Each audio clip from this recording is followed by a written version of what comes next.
Hey guys, it's Kelly. Hey, I've got another page of my art journal that I used the kit from Your Creative Studio that they sent to me. There's some beautiful flowers in there and I found some good times with it. So I wanted to show you guys what I had done with that kit. There's so much left to the kit. It's not even funny. I'm going to be using that kit for years. There's way too much in there to just use in one project. But I just did an art journal page real quick and I wanted to do kind of a purple background and use one of those papers that's like a sticker. So if you saw the unboxing video, you saw those pages. That's the one that I chose. So I used Villainous Potion Distress ink and I smeared that around just to start my background. Just a regular 110-pound index card. It's nothing special.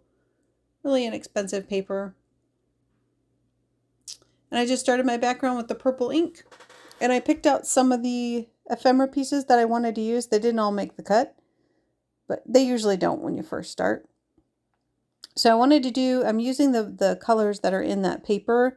It's kind of like purple tones, and then speckled egg looked like it would go pretty good just to kind of fill in on the edges. So, and most of the background gets covered up, but that's okay. It usually happens that way. That's how it goes sometimes. But I was just filling in the blanks where the purple was not with the speckled egg color. And I thought those two colors, I wasn't sure how they were going to go together, but they wound up looking pretty nice. It's kind of like a bluish gray tone with the purple. Wasn't sure how that was going to go, if it was just going to be muted out, but it wound up being pretty good for this background. So really easy. Easy to do. And then I just dried the layers in between to make sure that I didn't have some muddy overlap. So yeah, so I dried it and then I took the blending foam and decided I was going to fill it in a little bit more. And I was glad that I did that. I probably could have just skipped the whole smushing thing and just gone right to this, but we got a variation of colors in there, so it works out good. Filling in the blanks. It turns more blue next to the purple. It's kind of cool how that works. They don't really blend together, but they complement each other better than I thought that they would. I just didn't want any white. I wanted it all the white to be gone.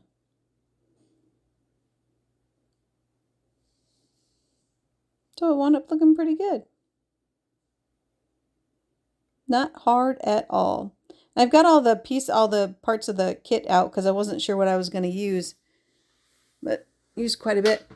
And then I keep this part in there where I use the hand sanitizer. That helps get the ink off my fingers so that when I want to, touch the different pieces of ephemera and paper, that way I don't get the ink all over it.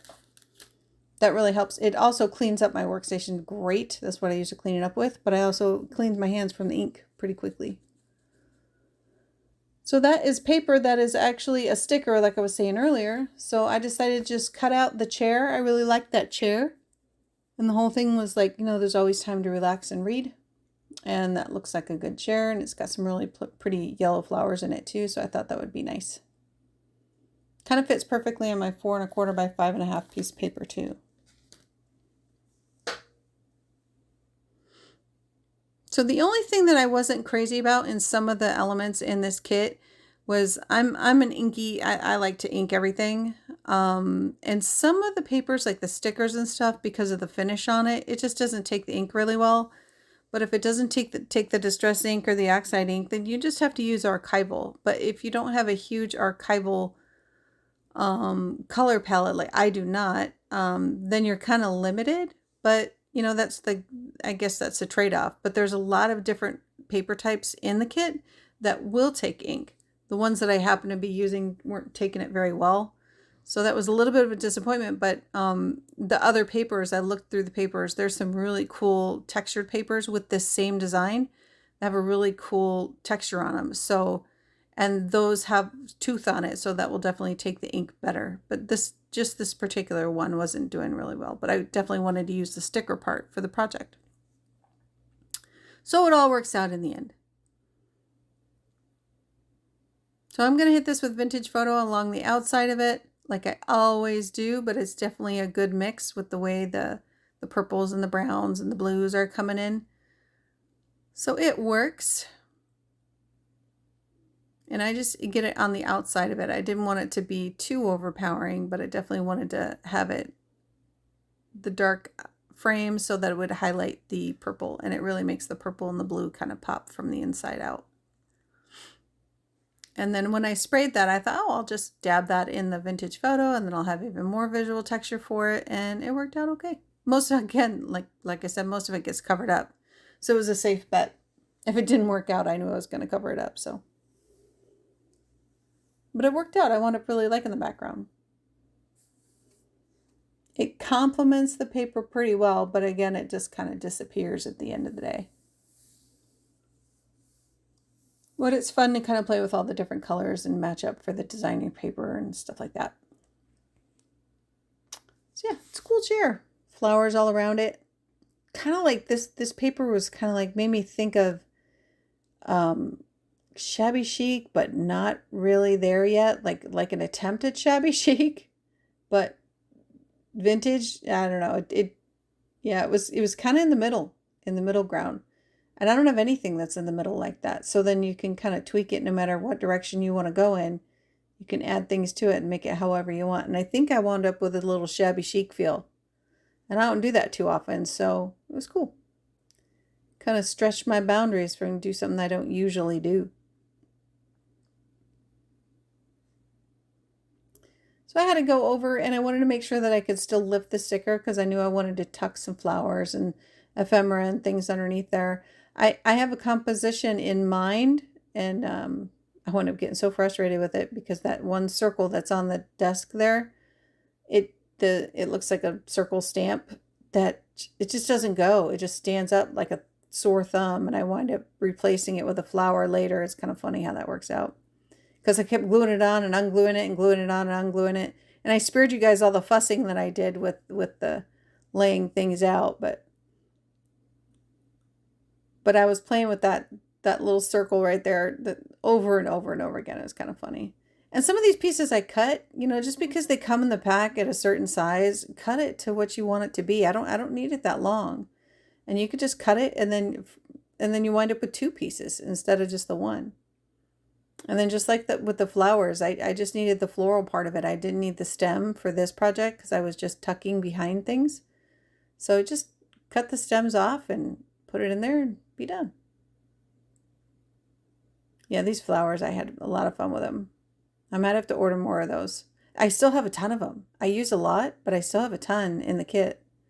So like I said, back to the value that's in kits. And if you're new to art journaling and you're thinking about doing it, this kit would be a really great start if vintage is your vibe. There's other kits I'm sure that they offer. I'm kind of new to this. I'm very new to this company, Your Creative Studio. But this first kit, this is a February 2023 kit, and I really like it. But again, if you're not into the shabby vintage kind of feel, then it might not be your jam. So there's going to be other kits that would be available that might be better. I saw one that had trains in it. And I know there's going to be other ones too, but it's definitely worth a look. And I'll leave the link in the video so you guys can have that and you can check that out if you want. But again, this was just, they asked me if I wanted to collaborate and they would send me the kit and they wanted me to do an unboxing and maybe do a project. And I said, absolutely, I'd be glad to do that for you. So, and if I didn't like it, I wouldn't be sharing it with you guys. I would be like, hey, can't collaborate with you if I didn't agree with them or anything like that. So it's, I'm not getting paid to do it. I'm just sharing something that I enjoy. And then they asked me to do it. So. And I don't have a problem doing that with my free time. So, plus it's fun. It's a good time. I had to stretch my boundaries out of my comfort zone and do something I don't usually do. But it was a good time.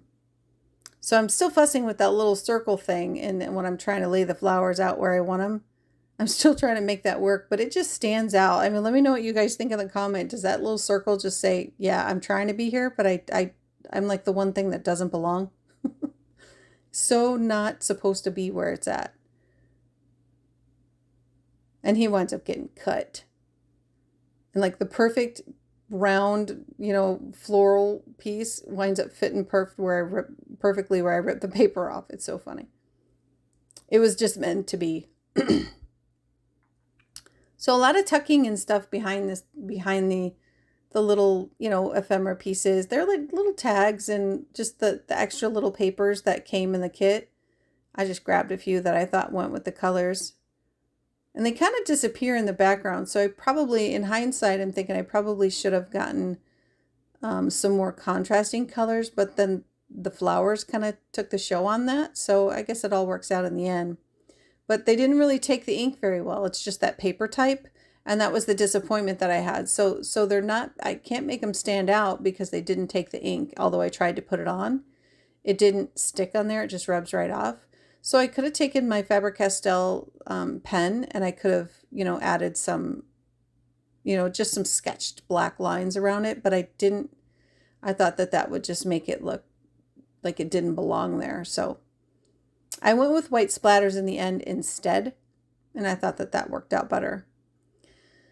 So I had more, it was a little empty at the bottom right. So I decided to add a little bit more of the purple flowers down there, purple and blue flowers. And I loved how that worked out. And then I just use I just have an old Dynamo label maker, and I found some labels they're black with a white print on it. And I got that idea from Vicky Papanou. She uses those black labels sometimes. And I was like, oh my gosh, I really like how that looks. Sometimes you just need that punch. And so glad that I got that. And they had them for my label maker that I already had, so I didn't have to buy a new label maker. So it all worked out. So once I got the sentiment down, that little circle that isn't supposed to be there just kept standing out even more. No matter what I tried, it's not supposed to be there. It's got to go. The only other thing I could have put there would have been like a clock. And that would have made sense. But I wanted to use stuff that was in the kit for this. So it's a good piece, but it's not for this. So I'll use it for something else. But there's the perfect little flower that is just going to steal the show in that one little spot that I tore the paper on. It was meant to be. And I have all those stems. I don't think I can use all the stems. I mean, maybe I could, but it might be more of a fuss than what it's worth. But there it is. It was meant to be in that spot right there. Some nice contrasting purple colors right in the middle off the chair. The chair does kind of disappear in the background. I try to pull it out with some of the white, my white Jelly Roll pen with some highlights. It kind of worked a little bit. Maybe not. But I wanted to use the washi tape in this too. So I just, in a couple spots in here, I just tucked it underneath some of the ephemera there. In 2 strips there, and then 3 strips on the bottom left, just to kind of fill in that space. Again, it does kind of disappear into the background. You don't see it too much, and I didn't really highlight it. I guess I could have highlighted that tape with some ink, but I didn't. I let it alone. It's all kind of soft and shabby, in my opinion. But that washi tape is real delicate, and I really like the light blue flowers on there. It might not have been the best, match for this page, but it winds up working out in the end. So there it is. Turned out pretty cute. Just cutting off some excess. And all those flowers, I still have all that left. And that's not even all of them. There's more up at the top right. You can see more of those purple flowers. So there's definitely value in these kits. There usually is in the kits, especially, if you're new and you're just starting out. I always recommend starting with a kit. Then you can kind of dip your toe in the water and see whether or not you're going to enjoy it. And you get a good variety in a kit usually. So I just tore some pieces of white paper and covered my sentiment because I didn't want the white splatters on that. And then just really light, I put some white splatters on there. All around, some big, some small. And then I dried it with my heat gun, and then I used my Jelly Roll pen and just added some highlights here and there. It was very, very random. It didn't matter where the light source was coming from. I just randomly added some things with my Jelly Roll pen. And I've got different sizes of Jelly Roll pen. I personally like the size 8 and 10 for what I do for art journaling. There's a thinner one at a 5, and there's specific things where that might work out for, but I use that one the least. But yeah, the size 10 and the size 8 work best for my art journaling, sketching things that I do. I've tried the 5 and it winds up just, I don't know, it's just too small and you don't even notice it. Clean it up. So that isn't my white, that's not my glass mat, that's just a cutting mat. And the hand sanitizer works fantastic for cleaning it up super quick.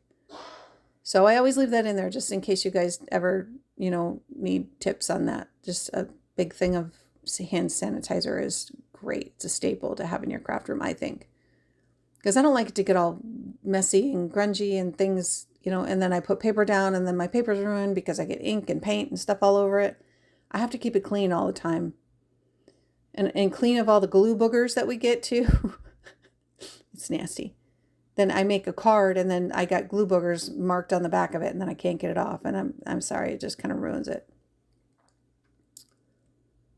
But yeah, I hope you guys like this one. I hope you're inspired to get a page together. It's not my favorite. I like it, but it's not my favorite. I wish the chair was a little bit more visible. And I might go back and revisit it. I'm not sure, but yeah, the chair kind of disappears. I tried to pull it out with the white, but let me know what you guys think. Thank you so much for watching. Don't forget to like, comment, and share. And I'll have all kinds more stuff to come. And check in the description box for the links if you guys like the kit.